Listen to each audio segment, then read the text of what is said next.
আমি নিজেও শিবিরের প্যানেলকে ভোট দিয়েছি। অনেকের মনে হয়েছে যে আমরা তো বিএনপিরও দেখলাম, আওয়ামী লীগেরও দেখলাম, এখন একটু জামাতকে দেখি ওরা কি করে। বিভিন্ন জায়গায় শুনেছি যে বিএনপির নেতা বা পাতি নেতা যা বলেন তারা চাঁদাবাজি করছে। এই জিনিসটা মানুষের উপর বিএনপির বিরুদ্ধে একটা ইমপ্রেশন ফেলেছে, যেটা হচ্ছে তাদেরকে শিবিরের প্রতি আকৃষ্ট করেছে। এবং আমি নিজেও শিবিরের প্যানেলকে ভোট দিয়েছি, কারণ আমার মনে হয়েছে যদি নির্বাচন হয়, সংসদ নির্বাচন, তাহলে যদি বিএনপি কোনোভাবে সরকার গঠনে সক্ষম হয়, তাহলে ছাত্রদল যারা তারা পুনরায় হচ্ছে সাবেক সরকারের ছাত্রলীগের মতো আচরণ করতে পারে, এরকম একটা সম্ভাবনা দেখা দিচ্ছে।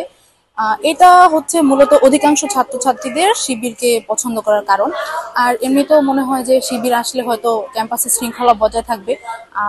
বিশৃঙ্খলা বা শিবির আসলে এতদিন আমরা ভাবতাম যে শিবির হয়তো আমাদের উপর কিছু চাপিয়ে দেওয়ার চেষ্টা করবে, ধর্মীয় মনোভাব, কিন্তু এখানে হচ্ছে সাদিক কায়েম বলেন বা ফরহাদ ভাই বলেন, ওনারা অনেকটা লিবারেল মনোভাব প্রকাশ করেছে যে আসলে শিবির কাউকে কিছু চাপিয়ে দিবে না, তারা তাদের আদর্শটা প্রচার করবে, যদি কারো ইচ্ছা হয় সে গ্রহণ করতে পারে।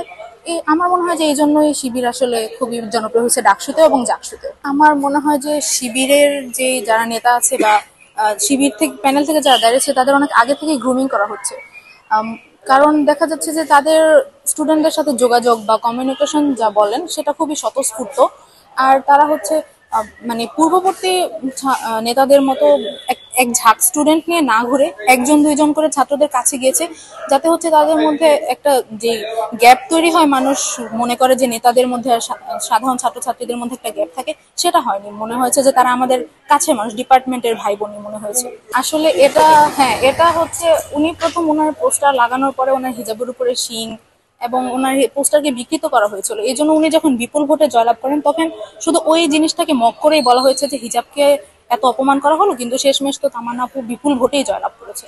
এটা এটার কারণ হতে পারে শিবির আসলে নিজেদের লক্ষ্যে অটুট ছিল। তারা স্টিডি ভাবে, যেরকম একটা প্রবাদ আছে, slow and steady wins the race, that's it, যে তারা একবারে শুরু থেকে দৃঢ়ভাবে একটা লক্ষ্যের দিকে এগিয়েছে। খুব কোনো কিছু নিয়ে বেশি একটা বাড়াবাড়ি করেনি।